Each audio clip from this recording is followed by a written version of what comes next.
Hello, everybody, and welcome to Behind the Camera.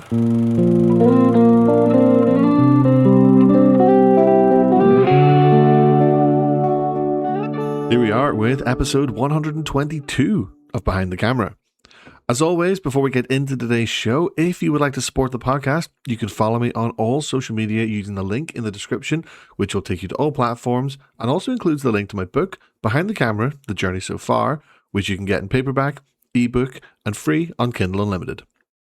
I'm also on Patreon.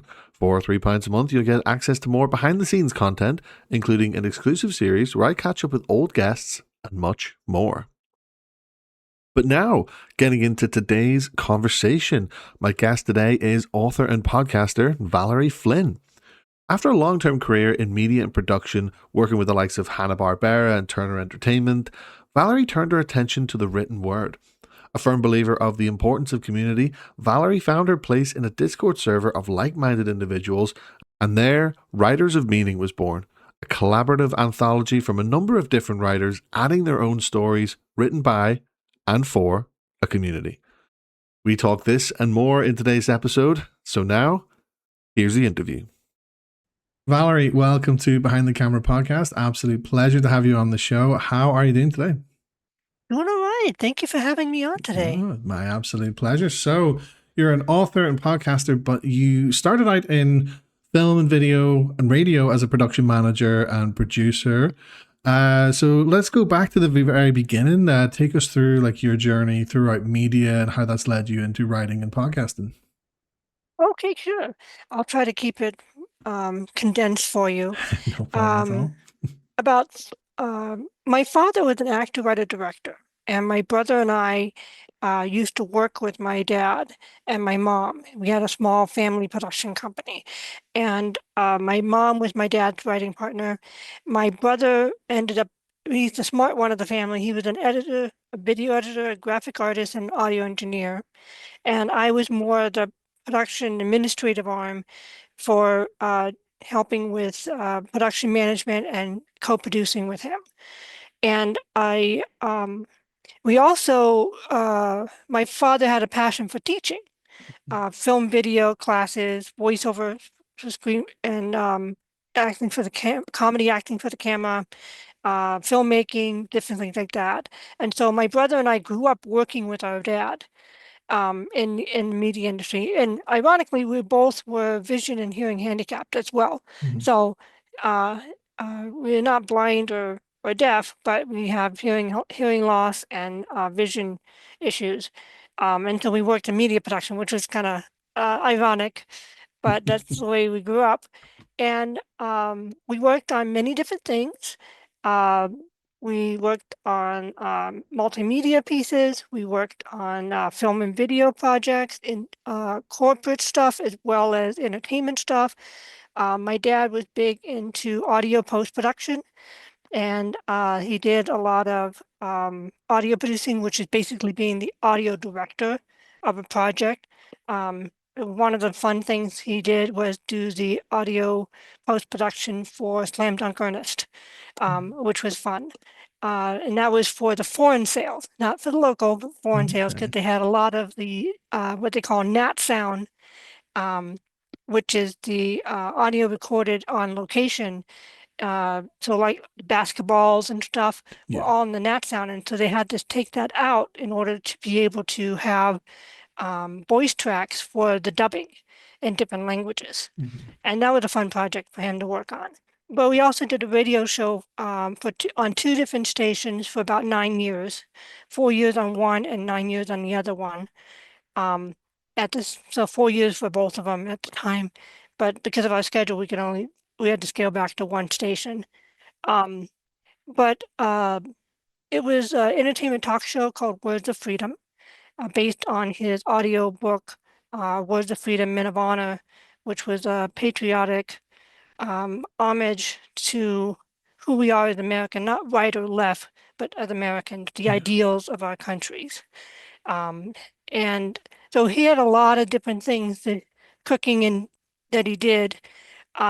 When he passed away back in 2011 from a heart attack, we kind of circled the wagons as a family, and my mom had we all have different health issues and stuff, and my mom had chronic health issues, and so we ended up being her caregivers, Yeah. um, finding some programs and stuff that would support us while we took care of her, and we kind of settled into a quiet life. So we went from this nonstop, the show must go on lifestyle to just a quiet life at home, taking care of my mom, and that lasted for about a decade.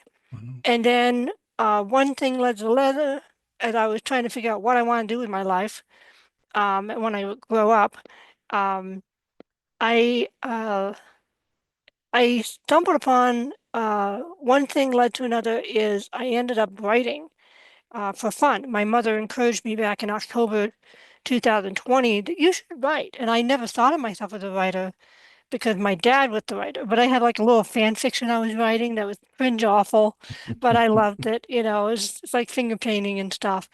Um, and so like I got involved with an online writers group in my little corner of the internet, which I can elaborate later on.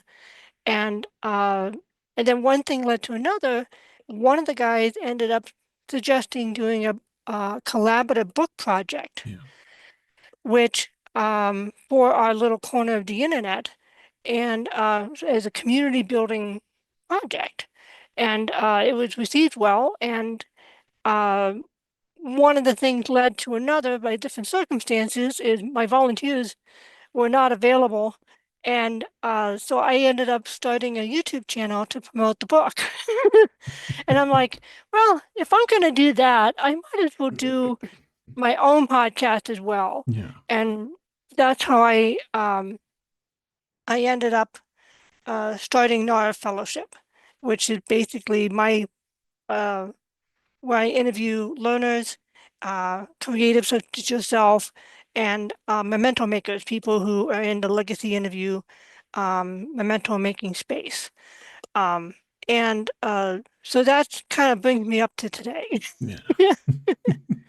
That's amazing. Like, really, that's such a good story. Especially, when you have like such a long gap in between going from, your your media career as it was to like going back, and then it's like it's almost as if you pick up where you left off, and then it seems very nonstop, and then leads you into kind of podcast. And I think in this day and age, in the 2020s, where they say everyone has a podcast, they say, but Yeah. I think in a lot of mediums that's like kind of the natural sort of end result or natural part of the progression, I suppose you could say. But just so obviously you touched on first of all your hearing and vision sort of impairedness as well. What was that like going into an industry that was obviously very, very heavily audio and visual with the impaireds? What was that like, and how did it sort of help you, I suppose, in terms of developing with that? That's a very interesting question because I grew up not knowing any difference, not Mhm. understanding the irony later on, until later on. Um, but we, at the time, the technology changed and my eyesight changed a little bit. I had Coke bottle glasses. My brother and I both had Coke bottle glasses. Mhm. Um, and in our early years, back in the 80s and stuff. And then in the 90s, they were able, the technology of the glasses were a lot thinner, so they look more normal-ish. Um, and then my whole family, especially my brother, had like emergency eye operations. So there was a thing called extreme myopia, where your retina can be extremely stretched like a rubber band inside your eyes. So the bigger your eyes, the more the retina has to stretch to cover the Yeah. back of your eye. It's like the movie screen in the back of your eye.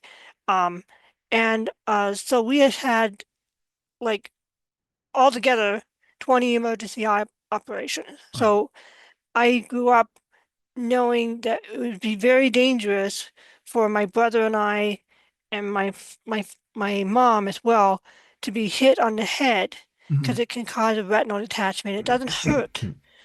It's just a black fading curtain kind of thing. You Mhm. have to deal with it within 24 hours or Wow. 48 hours, or you lose the sight in that eye. And that kind of happened to my mom, but she wasn't hit. Yeah. Um, so. we I grew up with like a very strange childhood in a good way. I had the handicaps, and I also had my dad who had very good hearing. Like they tested his hearing kind of on a lark, just, and he had like incredible hearing. So my brother and I got some of my dad's hearing, so it improved our hearing Yeah. from my mom being deaf without a hearing aid. And so um, the we learned to do stuff that was normal and it seemed normal to us. Yeah. Now, my brother had trouble with frequencies and stuff, so he didn't have the ears to hear everything properly, so he relied on my dad's hearing as an audio engineer. But technically, he was really proficient. He was trained by our friend who was an audio engineer when we did the voiceover classes in the studio. So he learned how to work the gear and from an early age of just putting the CDs in the Hmm. CD thing for the music and sound effects and stuff like that for the class, the voiceover class in the studio. And then he grew and did the audio engineering in the classroom to get people used to working on the mic and stuff, and that's how he learned. So he had an experience of like understanding the technical stuff. He wasn't tone deaf or anything like that, and Yeah. his hearing able to distinguish some tone, but the fine-tune hearing of a audio engineer he did not have. Yeah. So that was like an interesting thing for him. For me, I was not the tech person. I was the administrative person. So Hmm. I helped facilitate scripts, organize scripts, and give the scripts to the students, whichever one my dad assigned. You know, he would cast them and stuff. Um, I helped with all the administrative paperwork for the classes. I helped as I grew older. I ended up helping more as a production manager, producer type of person. Um, so we ended up being, you know, like one of our family friends used to call us the Flynn factor. Um, so we just, for us, it was kind of like a fact of life, Hmm. and we didn't really feel sorry for ourselves. Um, we just, we were just living in the chaotic nature of our industry. Yeah. You know, the only days we had off were Thanksgiving and Christmas, and yet that's because nobody wanted to work with us those days. So, you know, it was like, okay, we had nobody wants to talk to us, so we have that day off and we get to chill. So that's good. Yeah. Um, but I remember relying like one of the things for a long time we knew I still don't drive because of vision issues. Yeah. Um, I had a vision shift where my lenses dislocated and they had cataracts on them, so I was actually seeing around Oh, the okay. lenses. So my Yeah. vision kind of improved technically a little bit. Now they're just floating around and stuff and getting in my way. But so but I've never felt comfortable driving because I have a narrow field of vision Yeah. because of my eyes and stuff. So I like even when I try to go bike, I can't see behind me well. I can hear some cars unless they're Yeah. like the real quiet ones. It's like be careful of those. Um uh but it was just like, you know, we had a lot of hearing jokes. So anybody have ever seen the movie See No Evil, Hear No Evil with Richard Pryor and Gene Wilder? Oh, it's a classic. That's Absolute really, you know, without the classic. vulgarities, there's a lot of stuff in there that, you know, is like what, you know, vision and hearing handicap people deal with. Yeah. Our favorite our favorite character was Geordie LaForge on Star Trek because he had the vision issue, you know, Mhm. is and so we could relate to him. Yeah. But growing up in media production, we just dealt with the logistics as best we could. Yeah. And my dad ended up being our eyes and ears as well as our mentor. And he was a really great guy. He really loved people. He was very encouraging of other people's dreams. And he was very generous, you know, big guy, um, but a very gentle man. Mhm. And So I learned about a lot about people. He made a lot of mistakes in his past, not like bad criminal mistakes, but more like out of nativity and not having true mentorship as Hmm. he needed when he was growing up. And he lost his father back when he was 14, so he didn't have that father role model Yeah. to help him steer him through everything. But his father was actually very encouraging of him with his puppetry and his filmmaking stuff back in the day. But he took really good care of us. We weren't perfect. We had hills and valleys of income all the time. And our what really was the more stressful of the thing was the making income than the handicaps. Hmm. 'Cause when you live in the trenches and you're not in Hollywood and you're not big time, you know, everybody wants to nickel and dime you, and it's living gig to gig. And he did the best he did. He always kept a roof over our head and food on the table, in spite of all the stuff that we went through and the medical stuff we went through. But I don't know if that's answering your question. I apologize. I'm Absolutely. No, of kind of course it rambling. is. Yeah.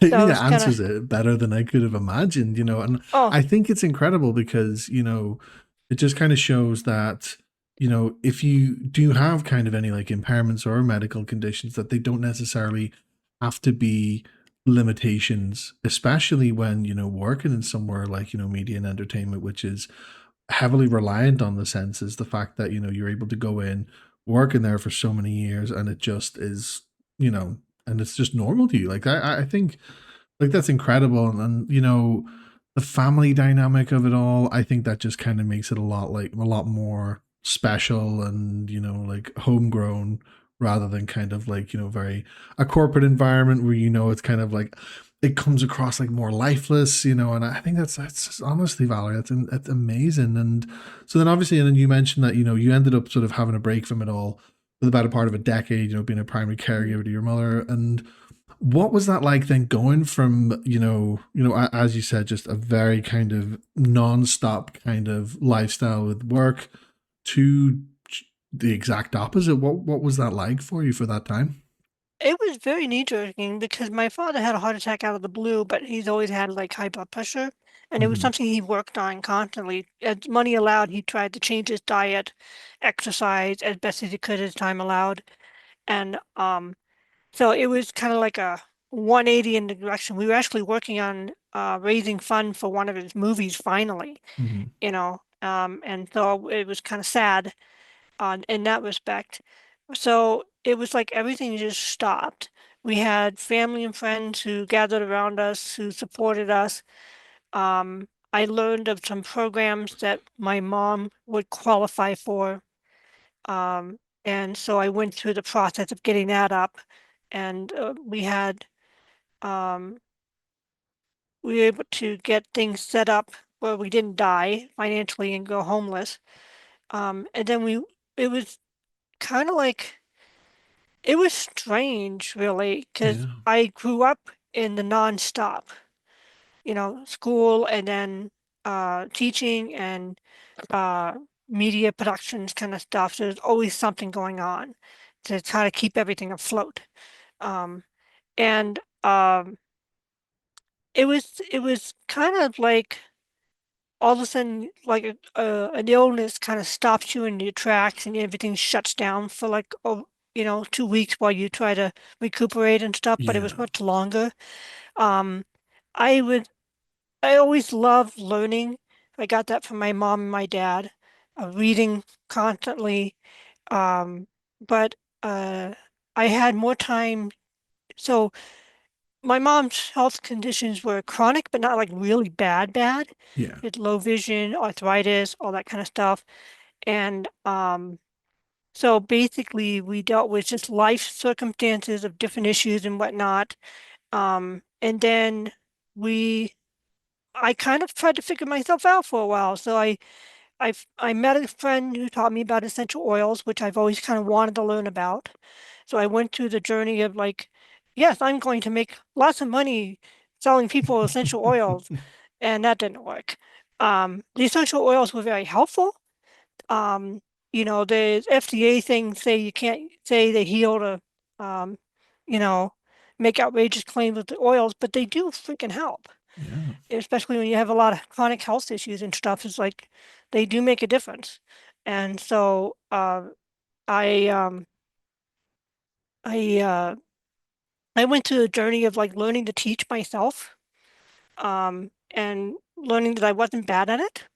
I learned a lot from my dad teaching, and I incorporated new stuff that I learned about how to learn and also how how to teach. And I put on classes about oils and stuff, and I gained a little bit of self-confidence in that. The most hard logistics was not being able to go around. So I had friends and family members who were able to drive and stuff. Mm. Um, and then uh, and then my brother and his wife had some stuff go on. We all lived together, but they had stuff from uh she had a house from a previous marriage and stuff, and they were dealing with logistics and stuff of Mhm. that. So, and then all of a sudden in 2020, her health started to, deal with significant health challenges, and so she ended up qualifying for the program, so we got her on there, and so now we take care of both of them, and so my brother is my sister-in-law's caregiver, and I'm my mom's caregiver. Yeah. Um, but we just help each other with both. It's Yeah, like of when one of course. us needs to go or wants to go somewhere, the other one stays home and takes care of stuff. Um, but so it's been kind of like a quiet life. Things happen, life has things going on that you need to deal with. Like the toilet needs to get fixed or something, and we deal with the rental, the management system, apartment management to get that worked on, things like that nature. But so it was kind of like having, we had like financial stability. We weren't rich or anything, but we was like the bills were paid, and Mhm. I wasn't scrambling to like figure out how to pay the bills all the time, which I was all those, for 20 years. I was dealing with that during the media industry stuff. So that was kind of nice and relaxing, and it kind of lowered the stress level, even though we still had the health issues and stuff. Yeah. Um, it was kind of like, going from, you know, a corporate job into like a work at home kind of thing. Yeah. And it was kind of like, you know, there was well, I call it the quiet life because for me, it was really the quiet life. Even though I was intellectually stimulated, I had activities, I had my friends, we had different things that we were dealing with, um, the logistics and stuff, we had to move and all that kind of stuff. Um, but, it was kind of like a breather, you know, Yeah. eh, and I feel like we were given a small sense of financial security as a blessing from God to deal with the loss of my dad. Mhm. That's what he would have really wanted, just to be at peace and not be, homeless. Of It's like course. that Of would, course. you know, um, and it's not perfect. We have a small 3-bedroom apartment with 1 bathroom, which gets a little, you know, when everyone needs to use the restroom, it's like the line, that Yeah. goes, kind of thing. But we have a roof overhead, we have food in the fridge, the lights are on, we got internet, which is and I learn a lot. I do it on online classes. I have a friend who I do classes with, whenever it works for both of us. And it's I would have to say I'm content, even though there's like other things I would want, like a bigger home, more money, and all that kind of stuff. If push came to shove, I would say I'm content with my life. Yeah. It was all the stuff that we're dealing with, and I would want my mom and my sister-in-law to be healed and everything.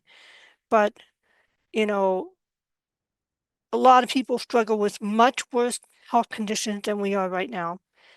And they deal with a lot of financial stuff. There's a lot of people who are struggling and stuff just to pay the bills. I can empathize with what they're going through, and at this moment, we're stable. Yeah. And that's when I'm like, I'm very thankful for that.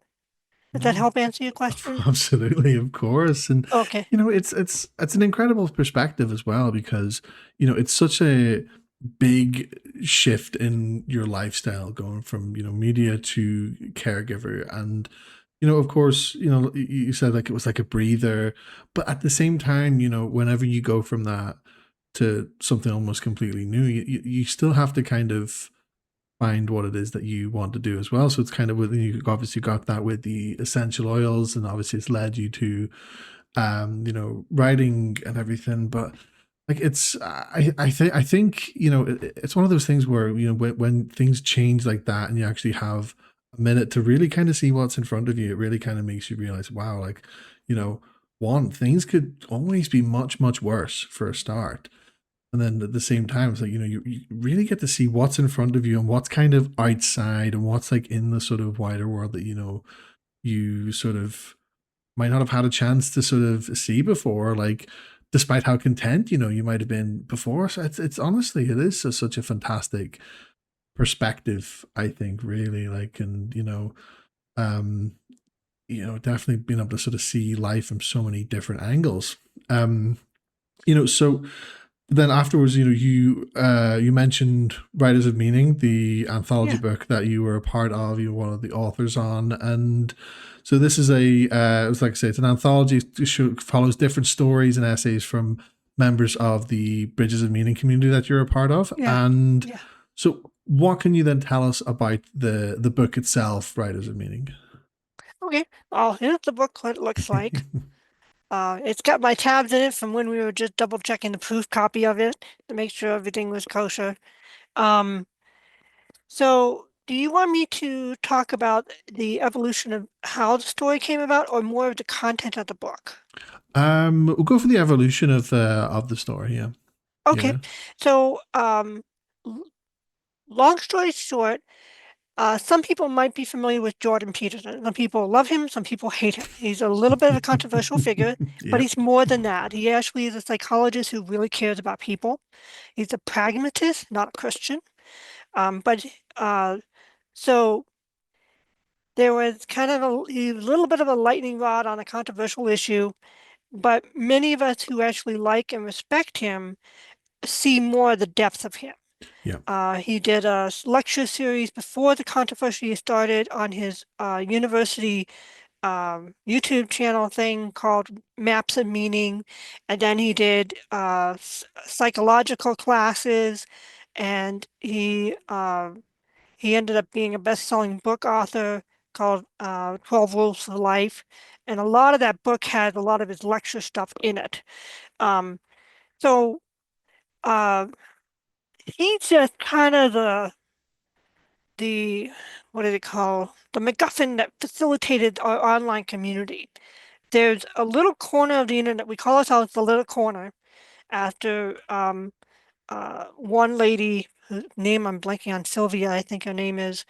Um, and she coined the term "this little corner" to represent not just people who were interested in Jordan Peterson, but John Vervaeke, who is a colleague at University of Toronto of Jordan Peterson's, and other people, Jonathan Bijot, who's this icon carver and a symbolist.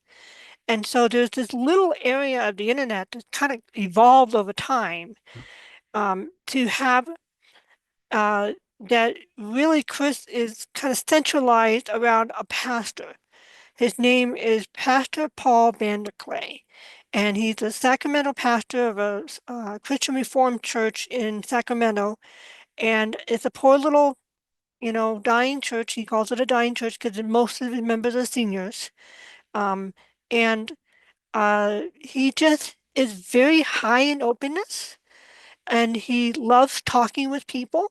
He likes talking to people outside of his Christian bubble.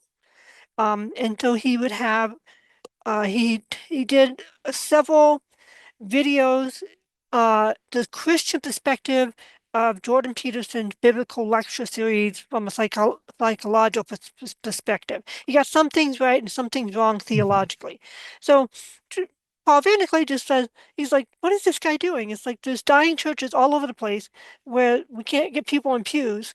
And then this guy sells out a theater multiple times, like 13 times, doing a lecture series on psychological implications of the Bible stories. Like, what is this guy doing? He's not a Christian. It's like, and so he's studying him, because he's fascinated. And and the algorithm fed him to a lot of people who were like, this is interesting because he had depth. He wasn't just like poo-pooing Jordan Peterson, nor was he saying how great Jordan Peterson was. He was like, this is an interesting guy. This is an interesting phenomenon. I think we can learn some stuff from this. And so Paul Van de Clay is very community oriented as a pastor. And so he started talking to what one of the ladies, Cassidy, termed randos, meaning random people from the internet. And so he had conversations like for an hour with different people online and on Zoom, like we're having right now. Yeah. And so a community started forming around Paul Van de Clay, and he ended up becoming like this minor celebrity, which he did not want. He just wanted conversation partners. So he's like a little wary of like trying to wrangle, be the shepherd of this online community. It's like, you guys need each other. You need to talk to each other, kind of thing. And so one of the gentlemen who was connected to the Jordan Peterson meetup that was happening at his church, at Paul Van de Clay's church, decided to create a Discord server to facilitate in real life community like they had at the meetup. It is evolved from the Jordan Peterson meetup into what's called Estuary. Estuary is small group conversations that have a protocol to facilitate meaningful conversations, more depth, not just talking about the weather, but talking Yeah. about you know, the culture, talking about religion, talking about death, talking about life, talking about dreams, much more deeper conversations, richer things you can sink your teeth into. And it's kind of based on the small group discussion that usually is facilitated in like Bible studies and stuff, but it's not meant to be religious. It's meant to be the more diverse the members are, religious, not religious, right, left, whatever, the richer and more vibrant the conversation is. It does tend to need the people to be more open-minded and not so much say, oh, you're a Democrat, you're awful, or you're a liberal, you're a conservative, you're awful, you're, a racist or something like that. Yeah. Like that doesn't fly here. It's trying to literally understand each other.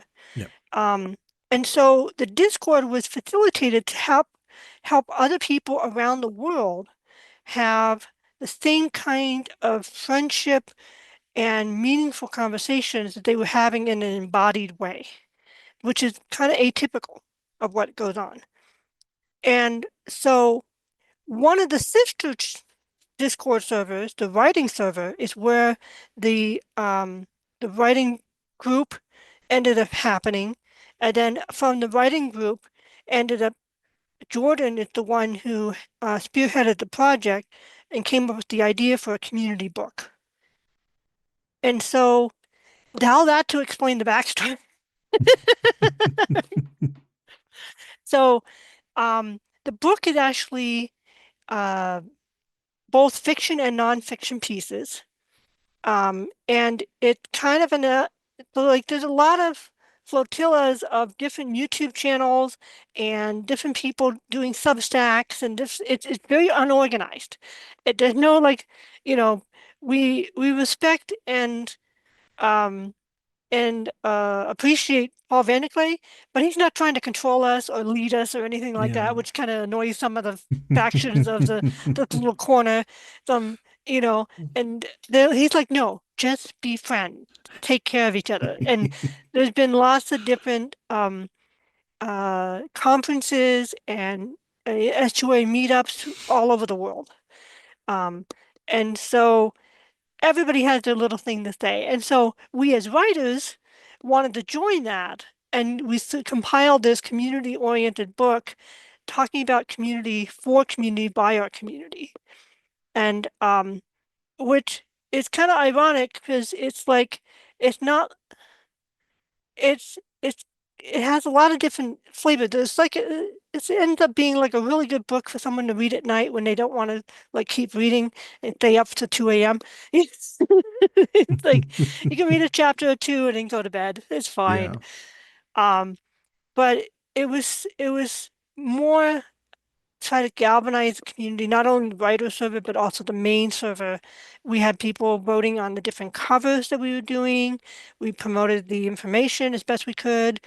And because we ended up deciding not to worry about the money, we decided to just donate whatever funds that came from the book goes directly to Paul Van der Clay's church to support them because they have kind of like an online ministry where, but it's not like big, it's a small little church, you Yeah, know, of course. it's so they need funds for different things. And so it's like a way of giving back to them to support him and his ministry.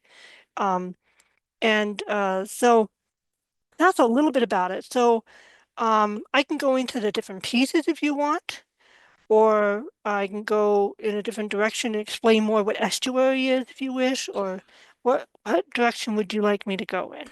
Well, so when it came to like working with the different writers then that who put their pieces into the book, was it like, and obviously like, an anthology like that's always going to be a collaborative effort because of its different writers, but was it very much a case of your piece is your piece and everyone else's is everyone else's, or was it like collaborative through each other's pieces? Like, did everybody kind of work together and help each other like with their own pieces, if that makes sense?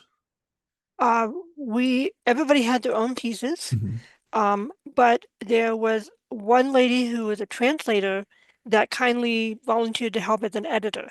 Yeah. And so she facilitated it ended up being more like line proofing and proofreading than true editing because Yeah. we're all volunteers doing this thing. Um, but everybody had their own pieces. We had one gentleman who had a screenplay, a piece out of his screenplay talking about Merlin and a knight who was a woman and all this kind of stuff. And there was a lot of symbolism in that. But most of the pieces were either fiction or nonfiction. Mm-hmm. Um, and it was kind of fun and neat. Some people had pre-written stuff that needed to be edited. Some of us created stuff specifically for the book. There's one, Josh, the head of the writers group, he wrote a fantastic piece on how alchemy is connected to community. It's fascinating reading. Yeah. Yeah. No, that's really interesting because I think, to tie it back to the theme of community, it is very interesting to see other people's perspectives and other people's takes on creativity or what stories that they have to tell. Like, I think something like that, there's like an infinite amount of depth that you could possibly have with a book like that. Like, and I think it's credible. And like, even going back to sort of the start of this community, like the first thing that I thought was like, before we have our kind of labels and affiliations, in terms of whatever it may be as humans that we do, we are all people first. And you know, talking from like a sort of let's say like a sort of in like a sort of religious or political kind of sense, people are so divided, but also people can be so like-minded. And like, when you kind of have that sort of division, you think about what you're missing out on with in terms of connection with other people. You can Mm. meet so many like-minded people who you have so much in common with in a sort of community aspect, but if in the way some people do, like they kind of let their labels and affiliations really kind of take precedent, and they're like, no, we couldn't, doesn't matter if these people are kind of if these people are very similar, we would be best friends in another life. The sort of affiliations take come first, and I think it's a real shame. So like, it's such a nice thing that you have this community of like people globally have been able to do, just sort of like share experiences, talk about things. And I think that's a sort of very important aspect of life, especially today where everything's so accessible, everything's all digital. We have never been more available to sort of have these types of conversations with people from all over the world at like a moment's notice. Mm. Like it is just such a like I think it's a gift personally. Like I honestly think it's a gift being able to do things like that. Like that's my opinion on that. One of the gentlemen, John Van Donk, is a dear friend of Paul Van der Klee, and we were able to talk to him, and he had written a piece called Estuary, Is It the Antidote to Cancel Culture? And basically facilitating what I later learned about to another friend, not connected to the little corner, a concept called intellectual hospitality. Mhm. And it's an academic term from the 1800s, like 1880 something. Um, and it's basically having the grace to be open-minded, to listen to somebody you vehemently disagree with, and only to really understand them. And as Jordan Peterson talks about, is to steel man their position, as opposed to just creating a straw man that you can easily destroy. Yeah. Um, and Diane Gleiser, not part of the corner, is an author. She wrote, she's a C.S. Lewis scholar, an Inkling scholar, very well known and stuff. But she did the book Bandersnatch, which is about the Inklings and their community and stuff. But she had done several lecture series on intellectual hospitality, like four of them or something. And what originally started is her and her daughter are actually on opposite sides of very controversial issues. And so she learned of this concept, intellectual hospitality, dealing with her daughter, trying to talk through these volatile issues. And her daughter said something very heartening to her. She says, I vehemently, wholeheartedly disagree with what you believe, but I love why you believe what you believe. And that's the kind of understanding and acceptance of people that we disagree with, whether they're in our own family, like at Thanksgiving dinner, or people, who are right or left, agnostic, atheist, whatever the controversial issue might be. Um, there's there's two concepts that kind of war with each other within a paradox that from my perspective, if I can elaborate this on, there is a concept of, you know, calling a spade a spade. Yeah. You know, speaking the truth as best you understand it. You know, whatever might happen, hopefully it will lead to the greater good, whatever the aftermath is, even if you have to live through a lot of persecution for being like Jordan Peterson did for what he spoke, what he believed, not in a self-righteous way, but more like this is going to lead to something bad. Yeah. I vehemently agree that against this bad thing that might happen. This is why I'm going to speak up now and talk, and that's why it was so polarizing. There is that dynamic in life, where we're gonna attract some people and re, and people are gonna reject us for what we say. But there's also the thing of like, it's a Christian and Judeo-Christian concept of love thy neighbor, Hmm. is understanding the humanity of people, that people are more than just avatars for their ideology. Yeah.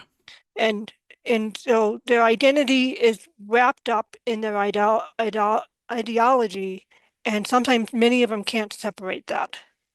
They can't see that, but we should acknowledge and see them as human beings Yeah. and worthy of, love and courtesy and respect. And many people have trouble with that, accepting that, there's a gentleman who wrote a book, who's a scholar and a scientist, a social studies scientist. Double check his name is, I'm blanking on his name, Jonathan Haidt. Hmm. He wrote the book called Why Good People Are Divided About Religion and Politics. And it was a very fascinating study. I read the book years ago, and it explains this concept of what's going on. There's a lot. It's not like evil or some conspiracy that we treat each other like dirt. There's we are attracted to our like tribe. Our minds are wired to kind of go to people that we are like, to find and be a part of community. And then at the same time, some people are attracted to people that they're not like, but have characteristics of good human being, loving, kind, just, truthful, generous, you know, um, good-hearted people. And they can have a wide variety of beliefs and stuff. And so there tends to be two camps. There tends to be like you're in or you're out.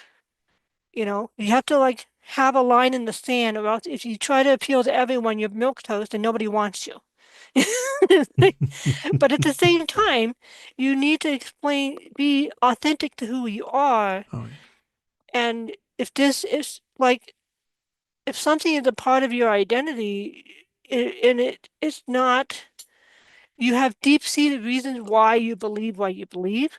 That's part of who you are. Yeah. Yeah. I'm like the almost only conservative amongst my geek family friends. Most of them are liberals and moderates, and I'm kind of like one of two people who's more conservative. I'm more like a moderate conservative. Hmm. Um, but in media production, I would be, you know, media industry tends to be very heavily liberal. So this is an example of rejection and acceptance. Let's talk about that. Um, so I grew up in media production, being more conservative and more libertarian. It was libertarian leanings. And a lot of the media people were heavily liberal and progressives. And they would blackball Christians, they would blackball conservatives. If anybody like Charlton Heston or Tom Selleck spoke their mind about a controversial issue that they did not agree with, they blackballed them. They were treated like Wow. dirt. And so there's a whole thing of like accepting and being rejected for who you are. We have to deal with that in real life. But with your real friends who see who you are as a person, like my geek family, they they were part of my journey in finding friends of my own that were not my dad's production friends. And also they accepted me as I truly am. They may not agree with me, and we vehemently agree about different things, but we respect and honor each other because we understand each other are more nuanced than just the ideologies portray. Yeah, I agree. And so there's this thing, and we capture that in the estuary, what we in our little corner. We don't do it perfectly. There's a lot of weird, eccentric people in our little corner. Um, I'm probably one of them, but you know, there is like an iron sharpens iron thing is fine-tuning your thinking, fine-tuning your communication of why you believe what you believe, and not, you know, calling each other dirtbag and morons and poopy head, because you just are on the other side of the issue. And treating people like people instead of treating people like avatars that are enemies that are either, incredibly stupid and misled or intentionally evil. People are a little more complex than that. And not that to say that there are misled people and there aren't, intentionally evil people on both camps. Oh, for It's sure. like, Yeah. but that's a little bit more background on that whole dynamic. Yeah. It's honestly so fascinating because, like, like, I'd never ever heard of the phrase intellectual hospitality before. And like the concept of it is so fascinating because I think it's something that, like, every day, you know, as humans, it's something that we're kind of faced with, but might not really kind of realize. And I think especially today, when you look at mainstream media, especially when you use Jordan Peterson as an example. Excuse me.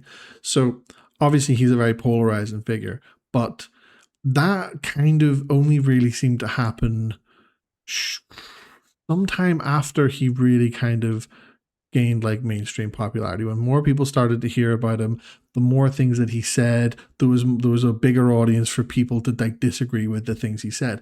But that almost kind of people then obviously then would have attacked his character because of his beliefs. So they kind of really put the ideology, what the person was the ideology, or the ideology was the person. That's, and I think that people have that kind of opinion on a lot of things, especially when it comes to opposing sides, opposing sides of the coin. Here in Ireland, it's exactly the same. It has been a problem for hundreds of years. And, like, I, for me, I personally, I try to remain neutral to everything I can, because I think like you're saying, it is very important to really kind of accept and try to understand why people believe in what they believe, um even if some people don't really kind of understand it themselves, because like ideology is such a minefield of a topic, because you have people who are born into certain ideologies, and then you have people who will take the time to like learn it. But it's like I said before we even have these ideologies, we are just people. We are like one and the same. We are all just people. Even after that, we are still just people. Like I said, I think the mistake that a lot of people make is putting the two together, and just because somebody has one specific ideology, it means that they are inherently a bad person, which is just not the truth. I mean, of course, to touch on what you said, there are evil people there. There are people who will take these things a little bit too far. They will um maybe go full on fundamental in extremist in certain ways. And but I I do, like, I agree. I think a lot of it does come down to really just listening and understanding to people as people. That's like first and foremost. I think that's really kind of what it comes down to. Yeah, I really agree with that. I've been, you know, I am in a position of like I'm in Colorado, which has changed from a red state to a blue state over 30 years. Mhm. My dad moved us from New York to escape New York. But there is a dynamic of like both sides are right and both sides are wrong. Yeah, And I look at myself and I'm like, I think I believe what I believe, but I don't know if I'm right. I don't know if I'm right. And I tend to like think of myself as like, I don't really know the answer. And that's one of the gifts my dad gave me, is that it's okay not to know. yeah, You can live in the tension of not knowing, and that is all right. And there's a lot of stuff I don't know. There's some stuff I don't agree with, but I'm like, I try to see them as people. My mother, who grew up in South America, uh, her father was a cultural attaché, and they went to different South American countries and did found libraries and all this kind of stuff. So both my mom and my brother, I mean my mom and my dad grew up when in a very eclectic childhood of dealing with many different people from different walks of life. And I yeah. think that kind of got passed on to my brother and I, is trying to understand people who they are as a person than just see them as a label, Oh yeah, you know. yeah, And the labels do help to kind of understand where people are coming from and stuff, yeah, but you know, um, I've kind of gotten away from the whole thing of like all Democrats are evil or all conservatives are evil kind of thing. It's like if you're conservative, you're immediately a racist. If you're, if you're progressive, you're immediately, you know, um, a Marxist, you know, uh, person who wants to destroy the fabric of our country. yeah, You know, they're seeing the evils of capitalism. I don't agree with the solutions for it, but I have to acknowledge the critiques of, you know, the greed and the consumption and all that. That's valid, yeah, you know. And so we tend to like throw the baby out with the bathwater with things we don't want to hear. Yeah, Like, absolutely. and so Yeah. I'm in that tension of like, I think I'm right, but I realize that I could be wrong. And somebody else from a different perspective might understand something better. Like a progressive would have deep and seated criticisms of the excesses and the vices of capitalism. I don't think capitalism is inherently wrong. It's done a lot of good from my perspective, but people are people. Evil comes from the heart Yeah. and it feeds through into the system. And then those those systems, I mean, they can be not perfect because people are not perfect kind of thing. And so it's like, so my critiques of socialism would also have to go under that same lens. Is like a lot of evil went into that because greed and power hungry and all this kind of stuff under the guise of jealousy, trying to pull down people who are successful and rich. I shouldn't hate someone just because they're rich. I think that's wrong. I agree. I'm not rich myself, but I'm like, I don't have an issue with somebody having more money than me. That like, I don't think they're evil that way. Yeah. Some progressives and some socialists tend to think that. And I'm like, they're kind of right about how things have gotten corrupted and how things, you know, but I don't think we just have a blanket thing for everybody who's rich or everybody who's poor or Yeah. everybody who's a Democrat or everybody who's a conservative being inherently evil. I'm going on for a rant. I apologize. No, of course, Where did no, you want but to go?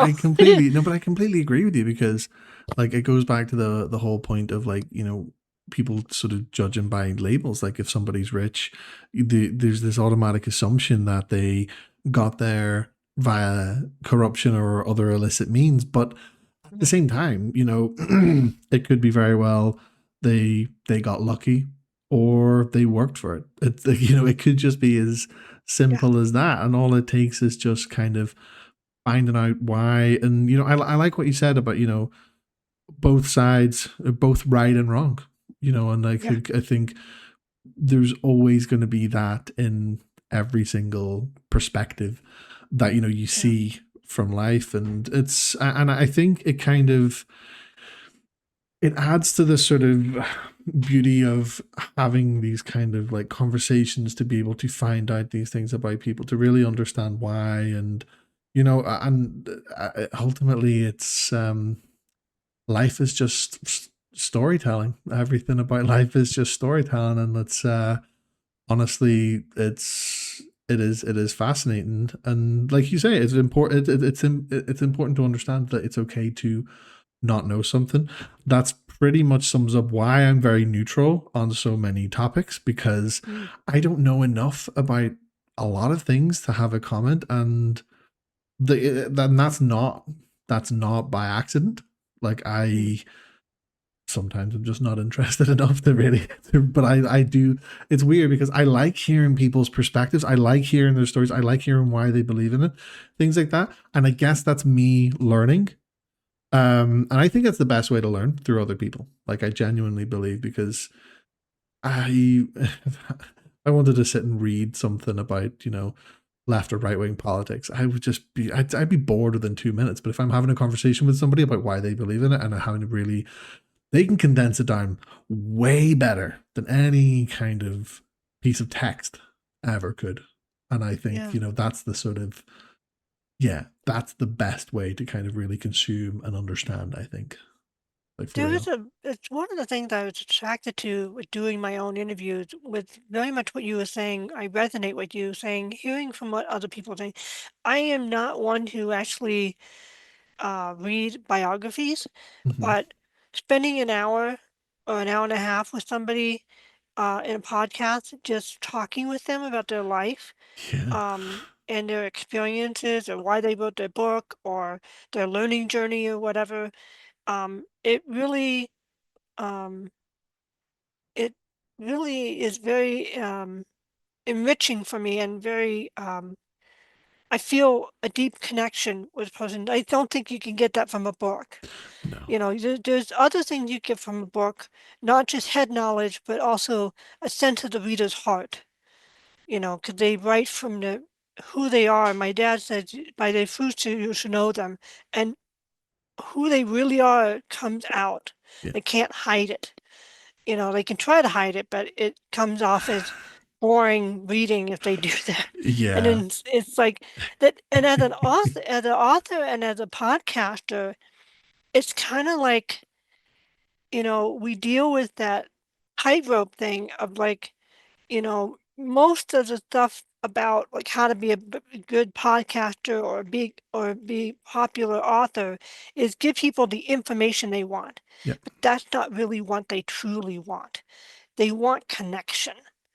Oh yeah, And yeah. uh, and so I think one of the dynamics that they get from podcasts is that human dynamic of having a conversation, even if it's a hyper conversation with editing and stuff, is to really hear the embodied experience and connection with another human being. There's just something so uh, tactile as well as cerebral about it. There's Mhm. an intuitiveness thing that I could make a bulletless blog point of all the things that someone would want to hear a podcast for, what attracts them to the podcast, but what they really want is the experience of a human connection. Yeah. Oh, absolutely. Like, I've been doing this for 2 years now, Mm. and like the stories I've heard from people, it's, no email, no real website extract, no pitch. Even if you already know the person, what you know about them or what you think you know about them, it doesn't add up to having the conversation. Do you know what I mean? And obviously, like, you'll hear, obviously, if somebody reaches out to you and pitches to be on your show, they'll obviously give you a breakdown, and that can be enough really to really be like, yeah, I want to have this conversation. I want to go and dive deep into this. But this, I think ultimately it comes down to the empathy that, your listeners feel at the end of the day, because like I've had so many people reach out to me in the past and be like, wow, like, that this interview was incredible. Like I had never really would have known this about, I thought I was the only person who might have gone through this, or I didn't know that this could be done, or this, and it's just like, yeah, like, it is it is just such a fascinating thing. And I know, like, um I don't know. No, I can't say enough about podcasting and about just the stories from people. Mm. I mean, for me, it's like, obviously we obviously have very similar sort of formats in our shows, but for me it's been life changing. Like for me it's really kind of done so much for me personally. And has it been the same for you, like having these conversations with like people from around the world? I find it very. I'm driven by connection and Yeah. curiosity. And I discovered the connection thing through the Strength Finder test. I didn't know that about myself, and I'm like, oh yeah, I'm really driven to like want to engage with people and stuff. Mm-hmm. A little bit of my extrovert, self, which is ironic because I'm hard of hearing, so I always test it not as an extrovert because I don't like loud rooms. Yeah. I don't like big parties and stuff. I like connecting with people. And so all the tests would skew Mm-hmm. me as an introvert or middle ground, because of my hearing, I always said no to all the questions of like, do you feel invigorated in a large group of people? I'm like, no, it's hard to function. Like, and so I was like, the only one that told me that I was an extrovert was the Big Five personalities test. And I'm like, oh, okay, this makes more sense. This is why I like talking to people so much.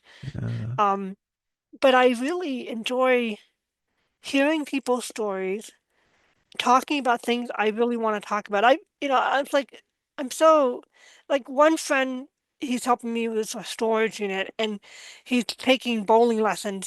He's a senior. Mm-hmm. Um, he's part of our geek group. And but the way they make balls bowling balls now is so interesting and complex that the weight inside is different. You actually have to bowl differently. Okay. And so it was interesting. He was telling me about how the weights were made and what they do, and there's a certain kind of cylinder. It's like they're like this or something with like Yeah. a little barbell inside that makes the weight turn um, uh, diagonally and stuff in the ball, so it'll do a certain thing on the alley. And this was fascinating to me. I'm like, I Yeah. never knew any of this. I didn't know that I wanted to talk about bowling balls, but it was fascinating. These are the type of conversations that we have in podcasting as well, with people from all over the world. As a gentleman named John, who's a psychologist, um, does a podcast called Your Listener. And he's very much like you. He's like very interested in hearing other people's perspective that are opposite what is his. He really wants to engage intellectually with that. And we had a couple podcasts that we did together, and it was fun. It was really neat. And it's just that meeting of the minds and the connection of a like-minded soul. It didn't have to be ideology wise, but temperament of like being open-minded enough to listen, even though you might be grounded enough in your own, you know, ideology, and also being more neutral. Yeah. I don't see that as a flaw. It's like you're more thoughtful. You're like, I don't know enough. I don't know what the experts know, and I don't know if the experts are biased because of this other thing, you know. And it's like, do I trust the experts? Sometimes. Yeah. You know, they have their own motivations. They're human too, so kind of thing. Very true. And I really appreciate and respect how you live in the I don't know stage. Thank you. Like I don't. I'm undecided on this, and I don't know what to decide on it. Hmm. So, um, but I apologize. I think I went. I'm not sure if I answered your question or not. So one thing I will say by behind the camera, one thing I'll say is that tangents and just kind of going off on talking, just if you want to call it off topic, for example, that's like the heart and soul of this show. Because for me, I think that's one of like the best ways to really kind of get to know somebody and really kind of hear, because I mean, for me, like from experience, right, you can stick to the script, as it were, and you'll get the information you want to get, right? But you can just have a conversation that kind of leads to any avenue that you might not have really expected. And I think you get so much more out of it.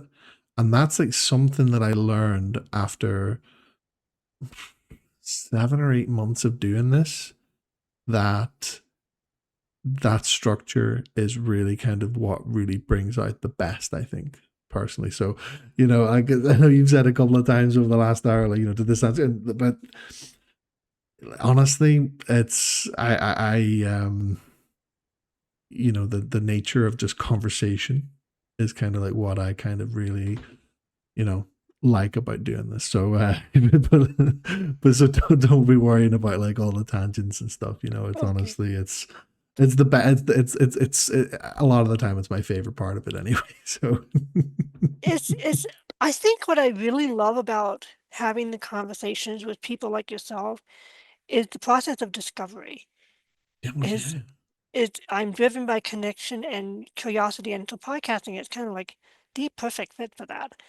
And I really enjoy just like having people on my show or being a guest on your show, and just learning more about you as a human being, mm, and yeah, and seeing where the conversation flows. exactly, That's yeah. it's kind of it's a fun journey. Yeah, Yeah. I think so. And like to use like your example about the bowling ball, you learn so many like different things you never. So it goes from like learning things you never thought you ever would have learned about before, but also even talking about things that you never would have like even expected to come out in the conversation. And like, I've had people reach out to me before and say, oh, you know, it brought out things that I never thought I would have talked about, never spoke about. And I'm like, that is great. That's exactly what I want. That's exactly what I want to do, you know? And yeah, it's addictive, you know, storytelling, human connection, and just really just learning, you know, just learning about like people. You strip back everything, you know, you get to know them for who they are, and you know why people are the way they are. Like, not to sound in a sort of, you know, I know that might come across, it might translate bad, but why they kind of got to how they got shaped into who they are today is what I need to say about it, you know. But Valerie, it has been an absolute pleasure having you on Behind the Camera. Thank you so much for your time. It's been an amazing conversation. I would just like to give you the floor. Where can the listeners find you, and of course Writers of Meaning? So there's a couple websites. You can go to whichever one you want to go to is fine, or happen to remember. The book information and more about the book and the contributors to the book and the details of how to get the book are on writersofmeaning.com. That's plural, writersofmeaning.com. If you want to find out me and my different plethora of different things I'm doing, or just subscribe to my blog, which kind of like a prism of like different things, the thoughts, everything from like practical indie web stuff to my writings on my ponderings of life and me trying to be profound, which I'm sort of kind of not. But anyhow, my attempts at it is valerieflynn.com, VALERIE, F as in Frank, LYNN. So, um, but valerieflynn.com. Yeah. Thank you very much. I appreciate that. My pleasure. And everybody listening, make sure you do check out Valerie's website and, of course, Writers of Meaning. But once again, Valerie, it has been amazing having you on the show. Thank you so much. Thank you very much. It was a delight. And there you have it for episode 122 of Behind the Camera. Huge thank you to Valerie Flynn for sharing her story and being today's guest. You can find more of Valerie and her work at valerieflynn.com, link in the description. As always, thank you to all patrons for supporting the podcast via Patreon. It means the absolute world to me. And of course, if you would like to stay connected with Behind the Camera, check out my Linktree in the description for all socials and for the book, Behind the Camera, The Journey So Far. Thank you for listening, for the support, and for being part of the journey. Until next time, take care, stay creative, and I'll see you soon. But until then, peace.